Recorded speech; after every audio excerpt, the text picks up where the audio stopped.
السلام عليكم ورحمة الله وبركاته. ازيكم عاملين ايه؟ يا رب تكونوا بخير. النهاردة هنعمل مع بعض كيكة سهلة وبسيطة ومكونات سهلة جدا. هنعمل مع بعض كيكة البرتقال، بس البرتقال مش عصير، البرتقال هيبقى صحيح زي ما انتوا هتشوفوا المقادير بتاعتنا مع بعض. ويلا مع بعض نبدأ الوصفة. وادي المكونات بتاعتنا زي ما احنا شايفين كده. معانا هنا البرتقال 3 حبات برتقال، ممكن ناخد منهم حبايه واحده، و3 حبات بيض زي ما انتوا شايفين، وكوبايه سكر او حسب رغبتكم في السكر، ونص كوبايه زيت، وكيس فانيليا. احنا ممكن نستغنى عن الفانيليا لان هنا في البرتقال هنعصره بقشره، تمام؟ فيبقى النكهه جامده قوي، بس انا بحب الفانيليا يعني في اي حاجه. وهنا معانا معلقه خل كبيره عشان الهيشان بتاع الكيكه، ومعانا هنا كوبايتين دقيق وكيس كيك شيف، تمام. احنا اول حاجه هنعملها ايه؟ هنقطع البرتقال بتاعنا زي ما انتوا شايفين كده. هناخد البرتقال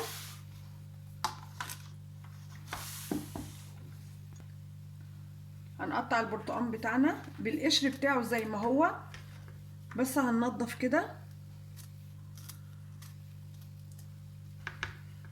وهنحط في الخلاط على طول. يعني اول حاجه هنعملها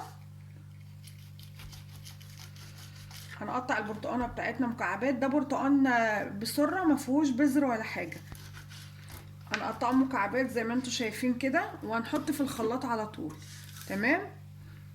دوت البرتقان بتاعنا زي ما قلت لكم برتقان بسره ما فيهوش ايه، ما فيهوش البذر. هنحطه بالقشر بتاعه، ايوه هنحطه بالقشر بتاعه، بتبقى الكيكه بتاعته تحفه ما شاء الله زي ما انتوا شايفين كده مكعبات. ممكن نحط برتقانتين بس يبقى حلو على الكوبايتين الدقيق. هتزودي المقدار بقى، هنزود البرتقان بتاعنا، مش هنعصره ولا حاجه، احنا هنحطه زي ما هو.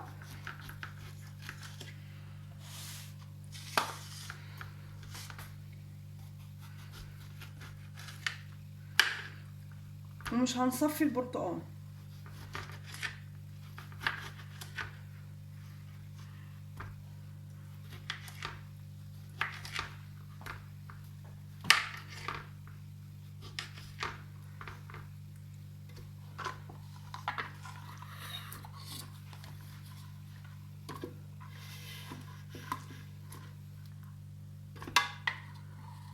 هنحط بس شويه ميه صغيرين هنضرب بيهم البرتقان دوت، وبعدين هرجع لكم تاني. ادي البرتقان بتاعنا، دولت برتقانتين 2 بس. عايزه اوريكم القوام بتاعها، شايفين؟ ضربته كويس قوي بالقشر بتاعه ومش هصفيه ولا اي حاجه، تمام كده. احط عليه بقى دلوقتي، احط عليه السكر، كل المكونات هنحطها وهنضربهم مع بعض. و3 بيضات، كوبايه سكر و3 بيضات،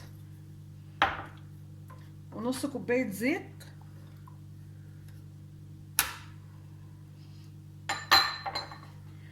والمعلقه الخل الكبيره بتاعتنا،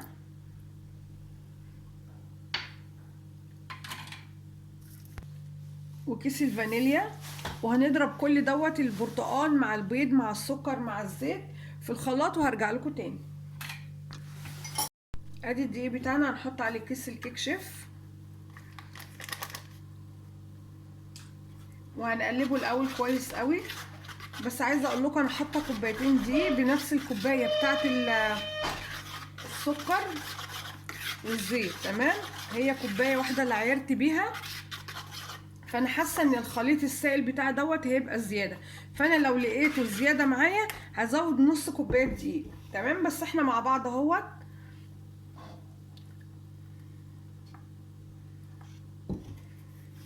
هنقلب كده، بسم الله الرحمن الرحيم.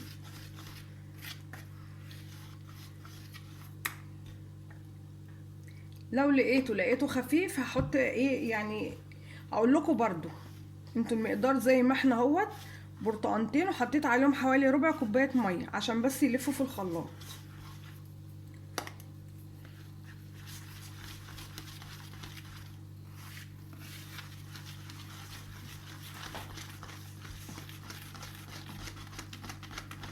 بس ان شاء الله مش هنحتاج دقيق ولا حاجه.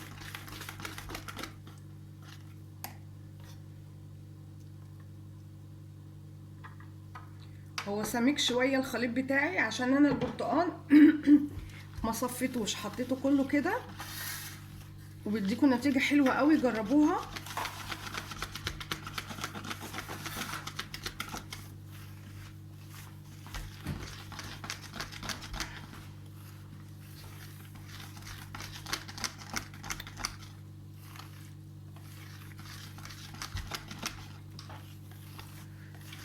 ما شاء الله القوام بتاعها حلو، مش محتاجة ولا محتاجين دقيق ولا محتاجين اي حاجة. بس انا حاساها ان هي تقيلة شوية. هدي بس ايه يعني حوالي يعني 4 معالق مية كده في الخلاط على الخليط بتاعي ده. وادي الكيكة بتاعتنا بعد ما طلعت من الفرن بالشكل ده زي ما انتوا شايفينها. ما شاء الله عليها جميلة، انا بحبها محمرة قوي كده وهي لونها جميل قوي، بس الكاميرا طبعا ظلماه. بس تهدى شويه واقطعها معاكم.